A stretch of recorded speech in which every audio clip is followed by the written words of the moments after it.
যখন থেকে পৃথিবীতে মানুষের বসবাস শুরু হয়েছে তখন থেকে এই পৃথিবীতে ইলমে দ্বীনের চর্চাও শুরু হয়েছে।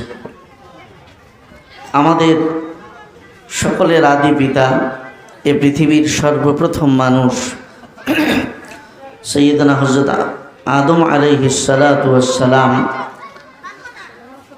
আল্লাহ পাক তাকে এই পৃথিবীতে যখন সর্বপ্রথম সৃষ্টি করে পাঠান, তাকে আসমানি জ্ঞানের শিক্ষক হিসেবে, ইলমে দ্বীনের শিক্ষক হিসাবে দুনিয়াতে প্রেরণ করেছেন। তিনি আমৃত্যু মানুষকে এই জ্ঞানের দিকে আহ্বান করে জ্ঞান ছড়িয়ে দেবার জন্য তিনি চেষ্টা করেছেন। সে আদম নবী থেকে শুরু হয়ে সর্বশেষ আমাদের সকলের মানবতার নবী মুহাম্মদুর রাসূলুল্লাহ সাল্লাল্লাহু আলাইহি ওয়াসাল্লাম, তিনি সর্বশেষে পৃথিবীতে আগমন করেছেন। নবী আলাইহিস সালাম বলেন, বুইসতু মুআল্লিমা, আমি এই পৃথিবীতে শিক্ষক হয়ে এসেছি। ছোটোখাটো শিক্ষক হয়ে নয়, অথবা ছোটোখাটো কোনো শিক্ষা নিয়ে আসে নাই, বরং উতীতু ইলমাল আউয়ালিন ওয়াল আখিরিন, আদম থেকে নিয়ে আমার আগ পর্যন্ত সকল নবীদেরকে আল্লাহ পাক যত জ্ঞান দান করেছেন, কিয়ামত পর্যন্ত পৃথিবীতে যত মানুষ আসবে আল্লাহ পাক তাদেরকে যত জ্ঞান দান করবেন, আমি নবীকে আল্লাহ পাক সকল নবীদের জ্ঞান এবং সকল মানুষের জ্ঞান আমাকে একা দান করেছেন। সুবহানাল্লাহ। এই জ্ঞানের মহা সমুদ্র নিয়ে নবীজি পৃথিবীতে আগমন করেছিলেন। এ কারণে নবীর আগমনের মাধ্যমে আল্লাহ পাক নবুয়তের দরজায় তালা লাগিয়ে দিয়েছেন, নবীর পরে আর কোনো নবী আসবে না। কারণ আমার আপনার নবী যেই জ্ঞানের মহাসাগর এ পৃথিবীতে নিয়ে এসেছিলেন, কিয়ামত পর্যন্ত যত সমস্যার উদ্ভব হবে, যত সংকট এ পৃথিবীতে কিয়ামত পর্যন্ত দেখা দিবে, সব সমস্যার সমাধান, সব সংকটের উত্তরণ কিয়ামত পর্যন্ত মানুষ আল্লাহর নবীর আনিত এই জ্ঞানের মহাসমুদ্র থেকে তারা খুঁজে বের করে তাদের সমস্যার সমাধান করে নিতে পারবে। বলেন সুবহানাল্লাহ। এই যে জ্ঞানের মহাসমুদ্র নবীজি দুনিয়াতে নিয়ে এসেছিলেন, এমন কোনো সমস্যা কিয়ামত পর্যন্ত পৃথিবীতে ঘটবে না যে সমস্যার সমাধান নবীর আনিত এই ইলমে দ্বীন থেকে দেওয়া সম্ভব হবে না। যত সমস্যা আসুক না কেন, তার রংটা যে ধরনই হোক না কেন, সেটার সমাধান নবীর রেখে যাওয়া এই ইলমের মহাসমুদ্র থেকে কিয়ামত পর্যন্ত দিতে থাকবে। মানুষ এই জ্ঞানের অনুসরণ করে হেদায়েতের পথ পেতে থাকবে, সব সমস্যার সমাধান মানুষ বের করে নিতে পারবে। আমার ভাইয়েরা, আমাদের হানাফি মাযহাবের যিনি ইমাম আজম আবু হানিফা রহমতুল্লাহ আলাইহি, তার জমানার ঘটনা, তিনি যখন ছাত্র,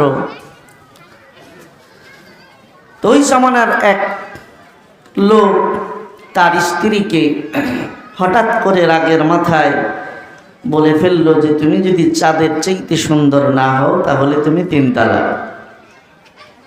রাগের মাথায় তো বলে ফেলেছে, বলার পর এবার গালে হাত দিয়ে চিন্তা করে, বললাম কারে কি বললাম, কোথায় রাতের সুন্দর চাঁদ রাতের আধারকে ভেদ করে আলো ঝলমল করে, আর কোথায় আমার কালা বউ, অন্ধকারে তারে খুঁজেই পাওয়া যায় না। আমি তারে চলতা করলাম চাঁদের সাথে যে তুমি যদি চাঁদের চাইতে সুন্দর না হও তাহলে তুমি তালাক। তার মানে আমার বউ তো গেছে। এবার বউয়ের বিচ্ছেদে রাস্তার পাশে বসে বসে লোকটা কাঁদে। তো ওই রাস্তা ধরে জামানার ইমামে আজম আবু হানিফা, ছাত্র মানুষ, বাচ্চা মানুষ, তিনি মাদ্রাসায় যাচ্ছেন। তো পথের ধারে লোকটিকে বসে কাঁদতে দেখে কাছে যেয়ে জিজ্ঞাসা করে, চাচা আপনি কাঁদেন কেন? চাচা কিছুটা রাগান্বিত হয়ে বললেন যে, ছোট মানুষ, আমি কেন কাঁদি এটা তোমার জানার দরকার নাই, তোমার কাছে তুমি যাও, আমি বড় সমস্যায় আছি। বলে, চাচা কি সমস্যা আছে আমাকে একটু বলেই দেখেন। লোকটা রাগান্বিত হয়ে বলে, আরে তুমি ছোট মানুষ, আমার সমস্যা তুমি বুঝবা না, তোমার কাছে তুমি যাও। বলে, চাচা কে বলেছে আমি বুঝবো না, আমি সব বুঝি, কারণ এটা আমার পারিবারিক সমস্যা, ছোট্ট মানুষ, এটা বুঝার ক্ষমতা তোমার নাই। নোমান বিন সাবিত নাছোর বলে যে, না চাচা, পারিবারিক সমস্যাও আমি বুঝি, ওইটার সমাধানও আমি দিতে পারি। সুবহানাল্লাহ। ইমামে আজম ছোট্ট নোমান বিন সাবিতের নাছোর বান্দা হালত, তার পীড়াপিড়িতে উৎপাতে লোকটা শেষ পর্যন্ত তার জবান খুলতে বাধ্য হলো। যেমন আমরা ছোটবেলায় বইয়ের মধ্যে পড়েছি যে কবি জসিমউদ্দিন, তিনি যে কবিতা রচনা করেছেন কবর, কবি জসিমউদ্দিন তিনি কবরস্থানের পাশে বসে কাঁদেন। 5 বছরের ছোট্ট নাতি তাকে যে জিজ্ঞাসা করে, দাদা তুমি কাঁদো কেন? তো দাদা বলে, ছোট্ট মানুষ তুমি বুঝবা না। নাতি বলে, না তোমাকে বলতেই হবে, কে বলেছে আমি বুঝি না, আমি সব বুঝি, বলো। নাতির পীড়াপিড়িতে শেষ পর্যন্ত কবি জসিমউদ্দিন বলেছিলেন যে, এই যে বসে, এই জায়গায় বসে আমি কাঁদি, হ্যাঁ, ওই জায়গায় তো দাদির কবর ডালিম গাছের তলে 30 বছর ভিজিয়ে রেখেছি 2 নয়নের জলে। এখানে তো আমি আজকের থেকে বসে কাঁদি না, তোর বয়স তো মাত্র 5 বছর, আমি 30 বছর যাবত এখানে বসে কাঁদি, কারণ এখানে আমার ভালোবাসার এক মানুষ শুয়ে আছে, তোর দাদি, তার বিচ্ছেদে আমি কাঁদি। তো কবি জসিমউদ্দিন যেমন নাতির পীড়াপিড়িতে, তার উৎপাতে শেষ পর্যন্ত কান্নার কারণ বলতে বাধ্য হয়েছিলেন, ঠিক নোমান বিন সাবিত ইমামে আজম আবু হানিফা বাচ্চা মানুষ, তার পীড়াপিড়িতে, তার উৎপাতে, তার নাছোর বান্দা হালতে ওই চাচাও শেষ পর্যন্ত তার জবান খুলে কান্নার কারণ বলতে বাধ্য হলো। বলল, কারণ যেহেতু জানতেই চাও, তবে শোনো, তোমার চাচিকে আমি রাগ করে গতকাল বলেছিলাম যে তুমি যদি চাঁদের চাইতে সুন্দর না হও তাহলে তুমি 3 তালাক। আমি দেখলাম তোমার চাচি তো এমন কালা যে অন্ধকারে খুঁজেই পাওয়া যায় না, তো কোথায় চাঁদ আর কোথায় তোমার চাচি, কোথায় আগরতলার কোথায় উগরতলা, অতএব তোমার চাচির সাথে তো আমার সম্পর্ক শেষ, বিচ্ছেদের বেদনায় কাঁদে। এই কথা শুনে নোমান বিন সাবিত বলে, কয় চাচা, আপনাকে আমি আশ্বস্ত করছি, আপনি নিশ্চিন্ত মনে বাড়ি ফিরে যান, আপনার বাড়িতে গিয়ে আপনার স্ত্রীর সাথে আপনি নিশ্চিন্ত মনে সংসার করেন, আপনি ভালোবাসা বিনিময় করেন। আমি নোমান ছোট্ট মানুষ বলে দিলাম, আপনার স্ত্রীর সাথে আপনার বিচ্ছেদ হয় নাই। সুবহানাল্লাহ। নোমান বিন সাবিতের কথা শুনে লোকটা অবাক হয়ে বলে, এই নোমান, তুমি যে এমন একটা ফতোয়া দিলা, এটার দলিল কি? কোত্থেকে তুমি এই দলিল পেলা? নোমান বিন সাবিত বলে, ওগো চাচা, আমি এই যে ফতোয়া দিলাম আপনার সাথে চাচির বিচ্ছেদ হয় নাই, এটা আমার বানানো কোনো ফতোয়া না, এটা আল্লাহর নবীদের 1000 বছর আগে রেখে যাওয়া এলেমের মহাসাগরে ডুব দিয়ে সাঁতরে সাঁতরে আমি সমস্যার সমাধান আপনার জন্য বের করেছি। লোকটা বলে, দলিল কি? ইমামে আজম বলে, দলিল হলো আল্লাহর কোরআন। আল্লাহ পাক কোরআনে কারিমের মধ্যে 4 বিষয়ের কসম করে কোরআনের মধ্যে বলেছেন, লাকাদ খালাকনাল ইনসানা ফি আহসানি তাকওয়িম। আল্লাহ বলেন, অবশ্যই আমি 4 জিনিসের কসম করে বলি, আমি যত মাখলুক সৃষ্টি করেছি তার মধ্যে সবচেয়ে সুন্দর আকৃতি দিয়ে আমি আমার সৃষ্টি মানুষকে বানিয়েছি। সুবহানাল্লাহ। মানুষের চাইতে সুন্দর কোনো সৃষ্টি নাই। আল্লাহর কোরআনে আল্লাহ বলে দিয়েছেন, ও চাচা, তাই আমি কোরআন থেকে আপনার সমস্যার সমাধান বের করে দিলাম। আপনার বউ যতই কালা হোক আর চাঁদের আতো যতই ধলা হোক, আল্লাহর কোরআন বলে মানুষের চাইতে সুন্দর কোনো সৃষ্টি আল্লাহর জমিনে দ্বিতীয় আরেকটা নাই। সুবহানাল্লাহ। আমার ভাইরা, এভাবে কিয়ামত পর্যন্ত যত সমস্যা আসতে থাকবে, আল্লাহর নবীর রেখে যাওয়া এই ইলমে দ্বীনের মহাসমুদ্র থেকে সাঁতরে সাঁতরে ডুবে ডুবে সব সমস্যার সমাধান এ জাতি, এই উম্মত কিয়ামত পর্যন্ত বের করে নিতে পারবে। আমার ভাইয়েরা, আজকে নবী এ পৃথিবী থেকে বিদায় নিয়ে চলে গেছেন, কিন্তু আল্লাহর নবী এই পৃথিবীতে যে জ্ঞানের মহাসমুদ্র নিয়ে এসেছিলেন, যে নবী চলে গেছেন, কিন্তু নবী যে ইলমে দ্বীনের মহাসাগর নিয়ে এসেছিলেন, নবী সেটা নিয়ে যান নাই, সেটা রেখে গিয়েছেন। قال النبي صلى الله عليه وسلم تركت فيكم أمرين لن تضلوا ما تمسكتم بهما كتاب الله وسنة رسوله। আল্লাহর নবী বলেন, ও আমার উম্মতেরা, আমি চলে গেলাম, কিন্তু তোমাদের কাছে দুইটা আলো আমি রেখে গেলাম।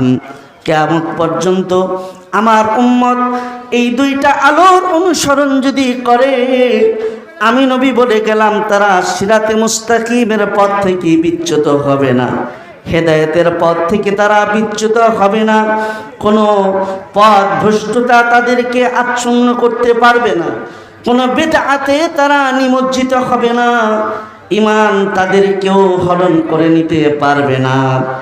বরং আল্লাহর নবী বলেন, এই দুই আলোর অনুসরণ যারা করবে, একটা হলো কোরআন, আরেকটা হলো হাদিস। আল্লাহর নবী বলেন, এই দুই আলোর অনুসরণ যারা করবে, এই দুই আলোর অনুসরণ করতে করতে তারা সোজা আল্লাহর জান্নাতের মেহমান হয়ে যাবে। তার বিপরীতে যদি এই দুই আলোর অনুসরণ কেউ না করে, আল্লাহর নবী আবার তাদের ব্যাপারে সাবধানী বাণীও দিয়েছেন, অশনি সংকেত দিয়েছেন। কোরআনের অনুসরণ যদি কেউ ছেড়ে দেয়, হাদিসের অনুসরণ যদি কেউ ছেড়ে দেয়, তাহলে আল্লাহর নবী বলেন সে পথভ্রষ্ট হবে, সে গোমরাহ হবে, সে জাহান্নামী হবে। আল্লাহর নবী বলেন পৃথিবীর যে কোনো ষড়যন্ত্রকারী তার ঈমান হরণ করে নেবে। আমার ভাইয়েরা, তাই আল্লাহর নবী যেই ইলমে দ্বীন আমাদের কাছে রেখে গিয়েছেন, কোরআন ও হাদিস অনুসরণ করলে জান্নাত, এই পথ ছেড়ে দিলে জাহান্নাম। আমার ভাইয়েরা, আজকে অত্যন্ত আফসোসের সাথে বলতে হয় যে কোরআন এবং হাদিসের নবীর রেখে যাওয়া জ্ঞানের অনুসরণ ব্যতীত আমাদের মুক্তির কোনো রাস্তা নাই, হেদায়েতের কোনো রাস্তা নাই, জান্নাত পাওয়ার কোনো রাস্তা নাই।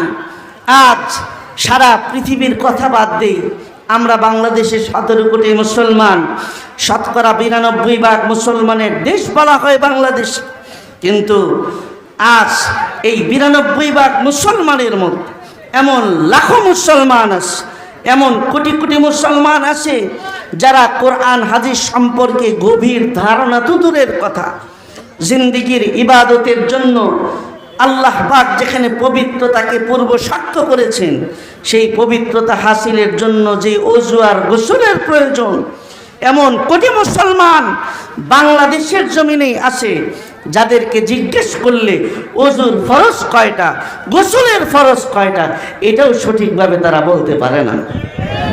তাবলীগ জামাতে যারা যান, বাংলাদেশের প্রত্যন্ত অঞ্চলে তারা সেখানে যান, যখন জামাত থেকে ফিরে আসেন তখন তারা কারগুজারি শোনান যে হযরত জিজ্ঞাসা করেছি যে গোসলের ফরজ কয়টা, তো এমন জবাবও এসেছে গোসলের ফরজ 3টা, গামছা, লুঙ্গি আর সাবান। গোসলের ফরজ, এই যে দিন সম্পর্কে মূর্খতা, দিন সম্পর্কে অজ্ঞতা কি পরিমাণ এ জাতির, এগুলো শুনলেই সহজে অনুমান করা যায়। এক জানাজায়, ময়মনসিংহের এক জানাজায় আমার এক শায়েখ তিনি হাজির হয়েছেন, তার এক মহব্বতের মানুষের ইন্তেকাল হয়েছে। তো জানা যায় হাজারো মানুষের উপস্থিতি।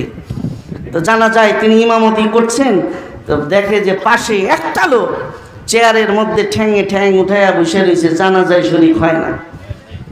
হুজুর বলেন যে আমি ধারণা করতেছি লোকটা অমুসলিম হবে, কিন্তু আবার নিজের মনে প্রশ্ন জাগছে যে অমুসলিম হইলে লোকটা মুসলমানের জানাজার মজলিসে কেন হাজির, আর মুসলমান হয়ে থাকলে জানাজা না পড়ে ঠ্যাং উঠে চেয়ারে বসে রইল কেন? জানাজা পড়ে আমি লোকটার কাছে এসে জিজ্ঞাসা করলাম, আসসালামু আলাইকুম, আপনি মৃত ব্যক্তির কিছু হন? বলে আমার ক্লোজ ফ্রেন্ড, আপনার নাম জানতে পারি? তো তিনি বলেন যে নামটা মোহাম্মদ দিয়ে বলছি। তো বুঝে ফেললাম লোকটা মুসলমান। তো জিজ্ঞেস করলাম, আপনি যদি মুসলমানই হন, একটু রাগ হয়েই বললাম, তাহলে এই যে হাজারো মানুষ জানাজায় শরীক হলে আপনি ময়দানে এসে চেয়ারের উপরে ঠ্যাং তুলে বসে রইলেন, জানাজায় শরীক হলেন না কেন? তাই জবাব দিতেছে, তারে জানাজা তো হইল ফরজে কিফায়া, কিছু লোক পড়লেই ফরজ আদায় হয়ে যায়, সবার জন্য পড়া জরুরি না। আমি বললাম ঠিক আছে, জানাজা ফরজে কিফায়া, কিছু লোক পড়লে ফরজ আদায় হয়ে যায়, কথা ঠিক, কিন্তু আপনি যখন জানাজার মজলিসে এসে হাজির হয়েই গেলেন, জানাজায় শরীক হলে নেকি কত হইতো জানেন? আল্লাহর নবী তো বলেছেন, যে ব্যক্তি কোনো মুসলিমের জানাজায় শরীক হয়, এক উহুদ পাহাড় পরিমাণ নেকি আল্লাহ তাআলা তাকে সাথে সাথে আমলনামায় দান করে। যদি তার জানাজায় শরীক হয়ে দাফন কাফনে শরীক হয়, তো 2 উহুদ পাহাড় পরিমাণ নেকি আল্লাহ দান করেন। আপনি উপস্থিত হয়ে নেকির থেকে বঞ্চিত হলেন কেন? কথাটা বলতেই লোকটা ক্ষিপ্ত হয়ে বলে, এই যে হুজুরদের খালি ফতোয়া রয়েছে, হ্যাঁ, জানা যায় শরীক খাওয়া এটা আমার ব্যক্তিগত ব্যাপার, এটা নিয়ে আপনারা তো বলার কি আছে? কথা যখন হচ্ছে পিছন থেকে একজন এসে বললেন, হুজুর থাক কিছু বললেন না, এই লোকটা একটু অন্য মাইন্ডের, অন্য টাইপের। তার মানে বুঝাতে চাইলো যে এই লোকটা হইল খাতামাল্লাহু আলা কুলুবিহিম ওয়া আলা সামিহিম, যে আল্লাহ অন্তরে মোহর মাইরা দিছে ওই কিসিমে। আমার ভাইয়েরা, এই যে কথাগুলো বললাম, এর দ্বারা কি বোঝা যায়? যে দিন সম্পর্কে, জ্ঞান সম্পর্কে, দিনের জ্ঞান সম্পর্কে আমরা কতটা অজ্ঞতা এবং মূর্খতার মধ্যে আছি, যে জানাজার মজলিসে এসেও ফতোয়া দিয়ে জানাজায় শরীক হওয়াকে আমি প্রয়োজন মনে করছি না। আমার ভাইয়েরা, এ কারণেই আজ সারা পৃথিবীতে মুসলমানের উপরে নির্যাতন। এ কারণেই মুসলমানের ঘরে পয়দা হয়ে তসলিমা নাসরিনের মতো, ওই লতিফ সিদ্দিকের মতো, টাকলা মুরাদদের মতো নাস্তিকই সমাজের মধ্যে তৈরি হচ্ছে। দিন সম্পর্কে যদি মূর্খতা থাকে, আপনি পীরের ঘরে জন্ম নেন, আপনি জামানার বড় আলেমের ঘরে জন্ম নেন, দিন সম্পর্কে, কোরআন হাদিসের জ্ঞান সম্পর্কে যদি অজ্ঞতা থাকে, তাহলে আপনার সন্তানও যে ভবিষ্যতে তাসলিমা নাসরিন হবে না, ওই টাকলা মুরাদের মতো নাস্তিক হবে না, ওই শাহরিয়ার মুরগি চোরাদের মতো নাস্তিক হবে না, এর কোনো নিশ্চয়তা দেয়া যায় না। এজন্য আমার ভাইয়েরা, আমার আপনার সন্তানকে দুনিয়ার শিক্ষায় শিক্ষিত করবেন না, এই কথা মোটেও বলি না। রাষ্ট্র পরিচালনার প্রয়োজনে সব ধরনের শিক্ষায় শিক্ষিত মানুষের প্রয়োজন মুসলমানের ভেতরেই আছে, কিন্তু তাই বলে সবার আগে ABCDর শিক্ষা নয়, সবার আগে সিনাই দিবেন কোরআনের শিক্ষা। এই শিক্ষাটা সিনাই দিয়ে আপনার সন্তানকে যদি বিলাতেও পাঠান, অক্সফোর্ড খ্যাত পৃথিবীর সারা বিশ্ববিদ্যালয়েও যদি জ্ঞান অর্জনের জন্য পাঠান, আল্লাহর কসম সে নাস্তিক মোরতাদ হবে না। এজন্য আমার ভাইয়েরা, কোরআনের হাদিসের জ্ঞান, নবীর রেখে যাওয়া এই আমানত, এই জ্ঞানের অনুসরণ আমাদের প্রত্যেকের জন্য অপরিহার্য। আজ আমরা এটার অনুসরণ ছেড়ে দিয়েছি বিদায় আজ আমাদের মধ্যে বিভেদ, আমাদের মধ্যে দলাদলি, মারামারি। মুরগির রক্তকেও অতটা সস্তা মনে করা হয় না। আজ মানুষ মানুষের রক্তকে যতটা সস্তা মনে করতেছে। এটা শুধু দিন সম্পর্কে অজ্ঞতা, ক্ষমতার মোহ, টাকার মোহ, সম্পদের মোহ মানুষকে এতটাই অমানুষ বানিয়ে দিয়েছে যে বনের হিংস্র বাঘ তারাও মানুষের প্রতি অতটা হিংস্র আচরণ করে না। আজ মানুষের প্রতি যতটা হিংস্র আচরণ করছে, ঠিক কিনা বলেন? এই সব কিছুর পেছনে কোরআন এবং হাদিসের জ্ঞান সম্পর্কে অজ্ঞতা, ওইটার থেকে দূরত্ব। আমার ভাইয়েরা, তাই আমরা নিজেদেরকে এই জ্ঞানের সাথে কি করে যুক্ত রাখতে পারি, এই জ্ঞানে কিভাবে জ্ঞানী বানাতে পারি, এই ফিকির, এই চিন্তা আজকের এই বর্তমান পরিস্থিতিতে আমাদের প্রত্যেকেরই করা উচিত। এক তো নিজের ব্যাপারে, এক তো সন্তানদের ব্যাপারে। নিজেও আল্লাহর নবীর রেখে যাওয়া এই ইলমে দ্বীনের সাথে সম্পর্ক করব, সন্তানদের সম্পর্ক করাবো। উভয়টার ফিকির আমাদের আজকের জমানায় করা জরুরি। আমার ভাইয়েরা, আমি আপনি যদি কোরআন হাদিস সম্পর্কে নাও জানি, বিশ্বাস করেন কোরআন হাদিস পৃথিবী থেকে হারিয়ে যাবে না। কারণ কোরআন আল্লাহ পাক নাজিল করেছেন। আওয়াজ করে বলেন এই কোরআন হেফাজতের জিম্মাদার কে? আরো আওয়াজ করে বলেন জিম্মাদার কে? আজ থেকে 5 বছর আগে এক মাদ্রাসার প্রোগ্রামে 17 জন হাফেজ, 7 বছরের একটা বাচ্চা যখন সিরিয়াল ধরে পাগড়ি দেওয়া হচ্ছে, একটা বাচ্চা পাগড়ি নিতে এসে নাক দিয়ে সর্দি পড়ছে। যখন বললাম যে নাক দিয়ে তোমার সর্দি পড়তেছে, নাকের সর্দি মোছো, হাতের পাঞ্জাবির হাতাটা নাকের মধ্যে দিয়ে 1 ডলা দিয়ে সব সর্দি জামায়ও লাগাইছে, হাতেও লাগাইছে। তো হুজুরকে বললাম যে এই যে বাচ্চাটা দাঁড়িয়েছে, ও কি হাফেজ? ও কি পাগড়ি নিবে? বলে হুজুর বয়স 7 বছর, মাত্র 6 মাসে ছেলেটা কোরআনের হাফেজ হয়েছে। এই যে আজকে 17 জন ছাত্র পাগড়ি নিচ্ছে, এর মধ্যে সবচেয়ে টাটকা হাফেজ, সবচেয়ে ইয়াদওয়ালা হাফেজ হলো এই ছোট্ট বাচ্চাটি। আমি গ্যারান্টি দিতে পারি, ওস্তাদ বলছেন যে এই ছেলেটা এক টানে পুরা 30 পারা কোরআন বিনা লোকমায় শোনায় দিতে পারবে। সুবহানাল্লাহ। বলে এভাবেই তো আল্লাহ পাক হেফাজত করবেন। সারা পৃথিবীর সমস্ত কোরআনকে যদি জ্বালিয়েও দেওয়া হয়, তারপরেও আল্লাহ পাক কোরআন হেফাজতের যেই কুদরতি ব্যবস্থা কায়েম করেছেন, সারা পৃথিবীর কোরআন জ্বালিয়ে দিলেও এই পৃথিবী থেকে কোরআনকে শেষ করা যাবে না। কারণ আল্লাহ বলেন ইন্না নাহনু নাযালনায যিকরা ওয়া ইন্না লাহু লাহাফিজুন।